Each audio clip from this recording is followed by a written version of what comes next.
At the center of this tragic narrative are three individuals: John Reynolds, a devoted ex-Marine, his loving yet often lonely wife; Emily Reynolds; and Pastor Mark, a charismatic and enigmatic priest. Their once ordinary lives become tangled in a web of lies and heartbreak, leaving an indelible mark on the tranquil town of Meadowbrook. John and Emily have been married for over a decade, presenting themselves as the ideal couple. John, an honorable ex-Marine, is respected for his unwavering discipline and integrity. Emily, a dedicated homemaker, is adored for her kindness and her active participation in community events. Their seemingly perfect marriage forms the backbone of their social circle. Yet beneath this picturesque exterior, Emily frequently grapples with feelings of isolation. John's new role as a security consultant requires him to be away for long stretches, often traveling, while Emily is left to manage the household and their two children on her own. Though John's job is prestigious, it consumes nearly all his time and energy. As days turn into nights, Emily finds herself longing for companionship. To fill the void, she throws herself into community events and church activities, but the emptiness in her heart only deepens. Enter Pastor Mark, the new pastor at St. Mary's Church. With his passionate sermons and engaging presence, he quickly captivates the congregation, drawing more parishioners every Sunday. He appears to understand the struggles and secrets of his flock, offering solace and support. Emily finds herself increasingly drawn to his magnetic charisma, seeking comfort in his words and presence, and volunteers more at the church, hoping to bridge the gap left by John's absence. As John's long absences continue, Emily's connection with Pastor Mark grows stronger. He becomes her confidant, someone who listens without judgment. Their conversations shift from casual exchanges to deeper, more personal discussions. Beneath Pastor Mark's kind facade lie his own ambitions and secrets. He sees Emily's vulnerabilities and seizes the chance to draw her closer. The scandal begins with quiet whispers. In a small town like Meadowbrook, secrets have a way of bubbling to the surface. Oblivious to the deepening bond between his wife and the pastor, John remains focused on his demanding job, crafting security strategies for high-profile clients to protect them in a world rife with unseen dangers, unaware that the greatest threat is unfolding within his own home. Pastor Mark arrives in Meadowbrook as the new parish priest, quickly becoming a cherished figure. His passionate preaching and wise counsel resonate deeply with his parishioners, providing comfort and guidance when they need it most. Emily, who is deeply spiritual and actively involved in church life, is irresistibly drawn to his warmth and charm. What begins as a search for solace amid John's frequent absences transforms into an unexpected connection. Pastor Mark is always approachable, and their conversations quickly evolve from discussions of faith and personal trials to more intimate topics. Emily feels a bond with him unlike any she's experienced before, a sense of being truly seen and valued. Mark, enchanted by Emily's openness and vulnerability, finds himself captivated by her not just as a parishioner but as a woman. Their meetings become increasingly frequent and private, tucked away in the quiet corners of the church. The lines between their roles blur, and an unspoken tension crackles in the air. The thrill of a priest falling for a married woman adds an electrifying danger to each exchanged glance and whispered conversation. As their relationship deepens, they begin to meet outside the church under the guise of seeking spiritual guidance, their connection evolving into something far more complex. Emily and Pastor Mark would escape for long walks in the serene countryside, their conversations laced with laughter and shared secrets. What began as an emotional connection soon ignited into something far more physical. Their hands would brush against one another, each lingering touch igniting a fierce desire. They found themselves swept up in a passionate affair, bodies pressed together in the shadows, hearts racing with the thrill of forbidden love. Every secret rendezvous was charged with the excitement of crossing sacred boundaries, surrendering to the magnetic pull between them. The weight of their hidden relationship loomed heavy, a constant reminder of the lines they had crossed. Every whisper, every stolen moment together was laced with taboo, intensifying the intoxicating allure of their secret. As their connection deepened, it consumed their thoughts and actions, pushing them into reckless behavior. They began meeting in riskier locations, leaving behind subtle clues that hinted at their independence. Emily's demeanor shifted drastically. She became increasingly distant from John. Once calm and composed, she now radiated restlessness and annoyance. Pastor Mark felt the strain too. His sermons grew more impassioned, reflecting the turmoil brewing within him. He wrestled with his vows and the guilt of his actions, yet the joy and fulfillment he found in his relationship with Emily kept him tethered. Initially oblivious to the affair, John started to notice subtle changes in Emily's behavior. Her frequent nights at church, secretive phone calls, and sudden coldness toward him raised alarm bells. His suspicions mounted, prompting him to gather evidence of her betrayal. Emily's once stable life unraveled, predictability replaced by chaos. Rumors began to swirl in the small town of Meadowbrook, where everyone was in everyone else's business. The shifts in Emily and Pastor Mark did not go unnoticed. Gossip spread like wildfire, accompanied by speculative glances. As their affair intensified, Pastor Mark's darker side began to surface. It was revealed that Pastor Mark had a history of infidelity. Emily was not the only woman he had seduced under the guise of spiritual guidance. Several others came forward with tales of secret meetings and illicit affairs, casting a shadow over his reputation. The priest who had once been a pillar of the community was now viewed with suspicion and disdain. As days turned into weeks, Pastor Mark's desperation to keep his secret safe grew. When David, a regular parishioner, caught him and Emily kissing in the confessional, Pastor Mark realized he was in serious trouble. David threatened to expose the affair unless Pastor Mark confessed. Instead of pleading for mercy, Pastor Mark devised a sinister plan. He lured David to the church bell tower under the cover of night. The atmosphere was eerily perfect for his dark intentions. As they stood at the edge, David's voice rose with emotion, unaware that Pastor Mark was silently inching closer. In one swift, brutal motion, Pastor Mark pushed him away. David's eyes widened in shock as he flailed for support, but there was nothing to grab hold of. His screams shattered the stillness of the night, time slowing to a crawl as his body plummeted to the ground. The sound of David's body hitting the earth echoed through the night, blood pooling around him, twisting his form in horrific ways. Pastor Mark stood above him, heart racing. David was dead, an awful reality that brought with it a chilling sense of relief. His secret was safe. Quickly, he descended from the tower, ensuring no one saw him. Alone, he dragged David's lifeless body to the church basement, hiding it beneath a pile of old, discarded items. His hands trembled, but he forced himself to maintain an air of normalcy, pretending nothing had happened. As the town began to notice David's disappearance, the absence of a body kept the mystery alive. Pastor Mark feigned concern, offering comfort to those around him while his guilt gnawed at him. As time passed, people eventually stopped inquiring about David. Pastor Mark continued to dispense hope and advice, but the weight of fear never left him. Every sound, every flicker of shadow sent his heart racing. He knew he was walking a treacherous line, but felt he had no other choice. Emily had no idea just how deadly Pastor Mark truly was. Their affair continued, but she began to feel an unsettling shift of darkness enveloping Pastor Mark that made her uneasy.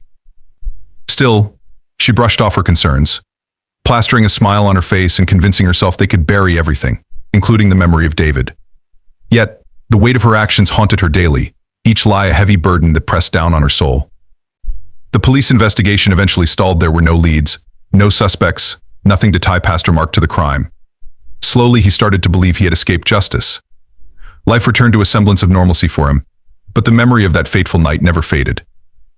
It lingered in his dreams and tainted his waking hours. He thought he had silenced David, but the echo of his guilt never left him. Meanwhile, John, Emily's husband, sensed something was off. The bond that once thrived on love and trust began to unravel, shrouded in an unsettling darkness. Emily became increasingly distant, often lost in thought, and spending more time away from home. His suspicions intensified, prompting him to uncover the truth. One overcast afternoon, he decided to follow her, his heart heavy with dread. His pursuit led him to St. Mary's Church, where he watched Emily slip inside quietly. Hiding behind the altar, John's heart raced with anticipation and anxiety. From his vantage point, he could see Emily and Pastor Mark together. There was something unsettling about Emily's demeanor. Her smile radiated a joy he hadn't witnessed in ages. Pastor Mark stood too close, his hand resting on Emily's arm in a way that ignited John's rage. In that moment, all doubt vanished. His worst fears were confirmed. His wife was having an affair with the priest they had trusted. Anger and heartbreak surged through John, overwhelming him. Unable to remain hidden any longer, he stepped out into the open, startling both Emily and Pastor Mark. Emily's face drained of color, while Pastor Mark's usual calm demeanor faltered for just a moment. The confrontation that followed was electric, charged with raw emotion. John's voice, thick with betrayal, echoed through the church as he unleashed his accusations, each word laced with pain. "How could you do this to me?" John shouted, his voice cracking. "To us. To our family." Emily stammered, tears brimming in her eyes. "John, it's not what you think," she pleaded, but guilt choked her words. Pastor Mark raised his hands, attempting to diffuse the rising tension. "John, please listen. This shouldn't have happened. It's more complicated than you realize," Pastor Mark urged, desperation coating his voice, hoping for understanding. But John was a tempest of rage, consumed by the betrayal of the two people he had held most dear. "Complicated? You betrayed me. You ruined everything," John roared, his body trembling with fury. The air thickened with tension as he lunged at Pastor Mark, driven by a rage that knew no bounds. In that moment, Pastor Mark was forced to defend himself, the horror of their shared secret crashing down upon him. His eyes darted around in a panic until they landed on a large crucifix near the altar. In a split second, he acted on instinct, reaching for it. The first swing struck John with a deafening crack, splitting his forehead and sending blood spraying. Despite the pain, John charged again, driven by fury. Pastor Mark, now fueled by fear, swung the crucifix with all his might. Each blow landed with brutal force, shattering bone and tearing flesh. Blood splattered across the altar, soaking the sanctuary in a macabre display. Pastor Mark continued to strike, the sickening sounds of cracking bone and tearing flesh echoing through the once holy space. The final blow landed with devastating power, crushing John's skull into a lifeless mass, blood pooling around him. The Holy Cross, once a symbol of salvation, was now stained crimson, dripping with dark red. Pastor Mark's hands trembled, splattered with John's blood, remnants of flesh still clinging to him. The floor was slick with gore, John's body a mangled wreck, his face barely recognizable under the force of the assault. Pastor Mark stood there, gasping, surrounded by the horrific aftermath of his desperate bid for survival. Emily stood frozen, a silent witness to the horrific scene unfolding before her. Horror and grief washed over her as her life, once brimming with love and hope, shattered into fragments. She collapsed beside John's lifeless body, sobbing in agonizing silence, her cries the only sound that echoed through the church. Pastor Mark stared at his bloodied hands and the corpse of his former friend, the terrible weight of his actions crashing down on him. Panic gripped his heart, and he fled not just from the scene, but from the suffocating guilt and the horrifying consequences of what he had done.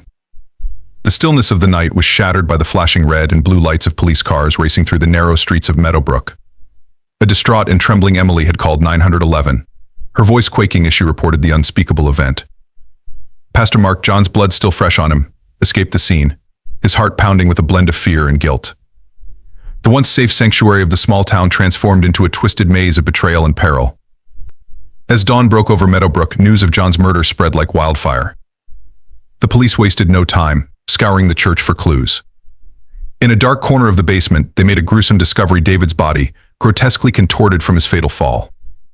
It became clear that two lives had been irreparably shattered by the same man. The horrific revelation left no room for doubt. Pastor Mark, once a revered figure, was now seen as a monster. With the church's dark secrets unfolding, the manhunt commenced. Law enforcement units mobilized to track down Pastor Mark, now a fugitive in his own community. "We have a suspect on the run. Pastor Mark is considered armed and dangerous. Approach with caution," blared an urgent message over the police radio. Meanwhile, Pastor Mark navigated the town's back alleys and hidden streets, his mind racing to devise a plan. He knew the police were closing in fast. His only hope lay in reaching the dense woods on the outskirts, where he could vanish and perhaps evade capture. Detective Miller, a seasoned officer renowned for his relentless pursuit of justice, coordinated the manhunt. Familiar with every inch of Meadowbrook, he strategically predicted Pastor Mark's movements. Roadblocks were established at every major exit, and officers canvassed the streets and surrounding areas. As Pastor Mark approached the town's outskirts, the dense forest loomed ahead, offering a flicker of hope. He glanced back, catching sight of flashing police lights and hearing the distant wail of sirens. Summoning every ounce of energy, he plunged into the woods, a whirlwind of fear and desperation. The forest was thick and disorienting, underbrush snagging at his clothes and slowing his progress. He stumbled over roots and rocks, gasping for breath. Each snapping twig or rustling leaf sent his heart racing, filling him with dread at the thought of the police closing in. The gravity of his actions weighed heavily on him, a mix of guilt and a primal instinct for survival. Detective Miller was not far behind, leading a team of officers into the woods, their flashlights cutting through the morning mist. The scent of pine and damp earth mingled with the tension of the chase, turning the once peaceful woods into a potential trap. "Spread out, he can't be far," Miller ordered, his voice steady and commanding. Broken branches and disturbed leaves marked a clear trail. Bloodhounds barked eagerly, straining at their leashes, ready to catch their quarry.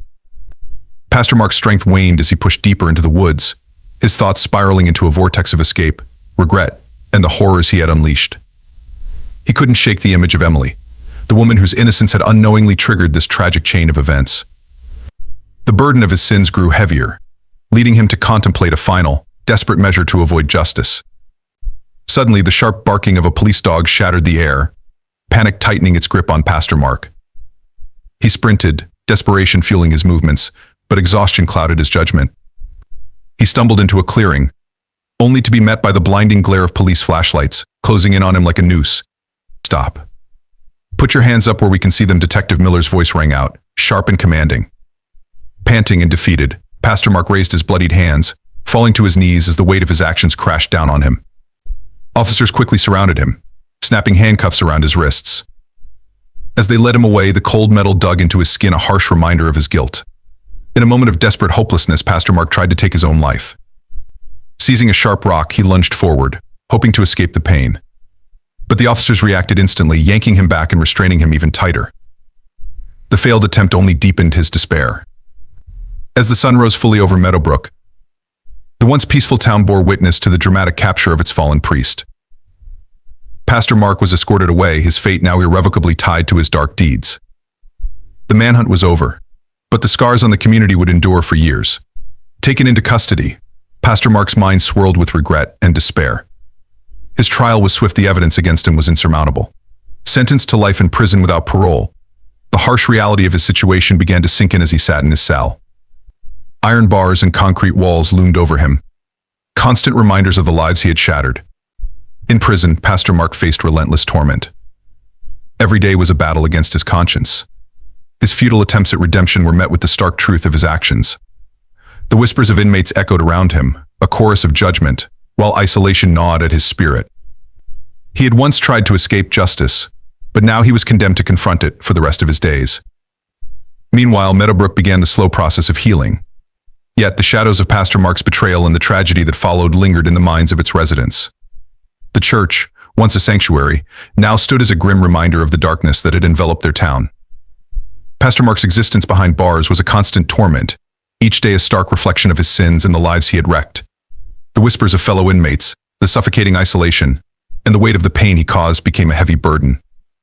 He had sought to escape justice, yet now he faced the haunting consequences head-on. And as the community of Meadowbrook slowly started to piece itself back together, the scars left by Pastor Mark's actions ran deep. The church, once a beacon of hope, now served as a somber monument, a testament to the betrayal that had shattered the town's trust. Thus Pastor Mark lived out his life sentence, forever haunted by the shadows of his past. His failed escape attempt became a lasting reminder of the guilt he could never shake. Did John ever foresee the depths of betrayal awaiting him? Was Emily's quest for solace destined to end in such tragedy? And what of Pastor Mark, whose hidden darkness and desperate actions tore a community apart? Would Meadowbrook ever fully recover from the wounds inflicted upon it? After Pastor Mark's arrest, life in Meadowbrook slowly began to adjust to the new reality. However, while many tried to move on, the shadows of the tragedy that struck the town never fully faded. Each time St. Mary's Church was mentioned, memories of the cruelty and betrayal that had occurred within its walls haunted the townspeople once again.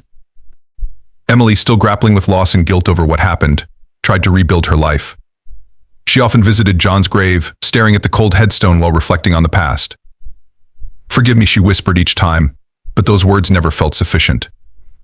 Each visit was a reminder of the happiness shattered and the love tainted by darkness. Meanwhile, in prison, Pastor Mark lived a life filled with regret.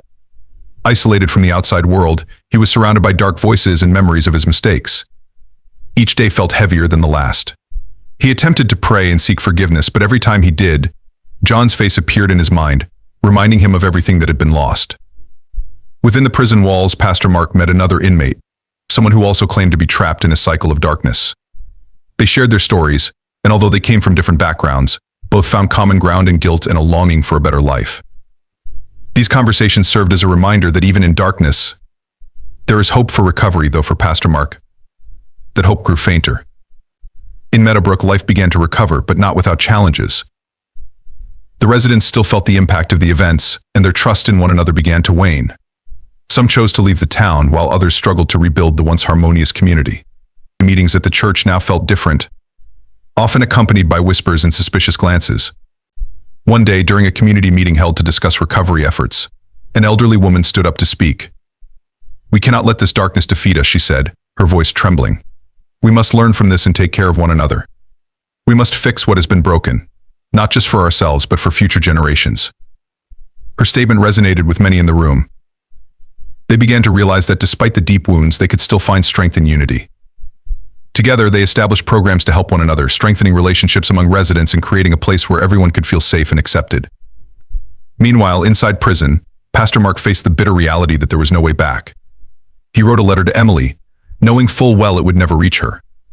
In that letter, he expressed his regret and pain. "I destroyed your life, and I will never be able to forgive myself.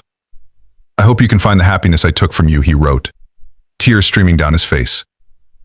As time passed, the Meadowbrook community gradually found ways to move forward, even though the scars remained. They held events to remember John and David, celebrating their lives and encouraging a sense of solidarity among themselves. Everything that had happened became a valuable lesson. Trust and love could be shattered, but could also be rebuilt with effort and sincerity. Though the journey to restore that trust was long, Meadowbrook continued to fight, hoping for a brighter future. Meanwhile, Pastor Mark remained trapped in prison, surrounded by the shadows of his past, haunted by a lingering question: is redemption still possible, or will darkness always follow him? As the seasons changed in Meadowbrook, the resilience of the community became increasingly evident. They organized gatherings to foster connections, such as potluck dinners, workshops, and open forums to discuss their feelings and experiences. These events served as a healing process, bringing townspeople together to support one another. Emily, still grappling with the pain of her past, found solace in these activities. She began volunteering for community events, trying to find meaning and a sense of belonging. Each exchanged smile, each exchanged meal felt like a step toward healing, both for herself and for the town. However, the weight of her guilt lingered, like a shadow that followed her wherever she went. On a chilly autumn evening, as the leaves transformed into brilliant shades of orange and red, the town held a candlelight vigil for John and David. The flickering flames illuminated the faces gathered, each candle representing a memory, hope, or wish for a brighter future. Emily stood among the crowd, clutching a candle tightly. As she listened to heartfelt words from speakers, tears welled in her eyes. Her mind drifted back to fond memories with John's simple moments that now felt so distant. In her heart, she wished she could turn back time, prevent the tragedy that had unfolded. As she lit her candle and placed it among thousands of others, Emily felt a bit of the weight on her chest lift. This wasn't just to remember those lost, but also to begin the process of self-forgiveness. Meanwhile, in prison, Pastor Mark was living a life filled with regret. Each day served as a reminder of his wrongdoings, and he missed the times when he was regarded as a respected figure. However, with every passing day behind bars, he began to understand the impact of his actions. He recalled the faces he had hurt, and his guilt deepened. One day, while gazing out of his small cell window, a guard came in to deliver bad news. There were reports that the townspeople were growing closer, working to rise from the tragedy that had struck them. Pastor Mark felt alienated, longing for human contact and the love he had shattered. Deep down, he knew there was no redemption that could bring him back to the right path. On the other hand, Emily gradually began to rebuild her life. She committed herself to supporting the community and contributing to projects that strengthened relationships among residents. Through these activities, she found strength within herself and a renewed spirit to move forward, even though the shadows of her past still loomed. As the year turned, Meadowbrook began to look like a better place. The community learned from their wounds, supporting one another and realizing the importance of love and trust. Yet the questions about the future remained. Could they truly forget what had happened? And would Pastor Mark ever feel genuine remorse for his actions? Days turned into months. And although the scars of the tragedy still lingered, new hope began to emerge. Emily knew that while the road ahead might be difficult, she was not alone. Together with her community, she prepared to face the coming days, determined to create a better future for herself and her children. With renewed determination, Emily began designing programs that not only helped the children but also strengthened the bonds among the townspeople. She proposed activities such as art and sports classes, as well as support groups for those who had lost loved ones. Each small step she took became a part of her own healing journey. One evening during a community meeting, Emily spoke to the residents about the importance of supporting one another. "We've been through so much," she said, her voice trembling. "But we're still here, standing together. We must lift each other up to move forward." Applause echoed throughout the room, and Emily felt hope blooming among them. The community began to open up and share their stories, creating an atmosphere of trust that had long been absent. They not only remembered the dark past but also celebrated their new beginnings. Meanwhile, in prison, Pastor Mark faced the harsh reality of his actions. He was often visited by a psychologist who tried to help him understand his motivations and find a way to accept his mistakes. You must confront what you've done, the psychologist said firmly. Avoiding it will only lead you further into despair. As time went on, Pastor Mark began to reflect on his actions. He felt alienated from himself, and there were moments when he missed the connection he once had with his congregation. In the solitude of his cell, he wrote a letter to Emily, expressing his remorse and hoping she could find a way to forgive him. However, he never sent the letter. He knew that his apology might mean nothing to those he had hurt. In Meadowbrook, Emily and the other residents continued to struggle to rebuild their lives. Through hard work and perseverance, they created a stronger community. Children began to play in the parks again, and laughter filled the air. Though bitter memories remained, they learned not to let the past control their future. One day, while Emily was walking around town, she saw a group of children playing. They were laughing and having fun, and for a moment she felt a deep sense of happiness. She knew that although her life would never be the same, she had the strength to move forward and help others in their healing process. As time passed, even though Pastor Mark was still serving his sentence, he began to realize that true repentance meant working on himself. In every letter he wrote to express his pain and regret, he sought a way to make his life meaningful, even behind bars. Finally, as Emily stood outside the church, she felt a renewed sense of hope. She knew that their journey was not over, but with a strong community supporting them, they could face whatever challenges lay ahead. One thing was certain: they had learned to support one another, and together, they could overcome the dark past and build a brighter future.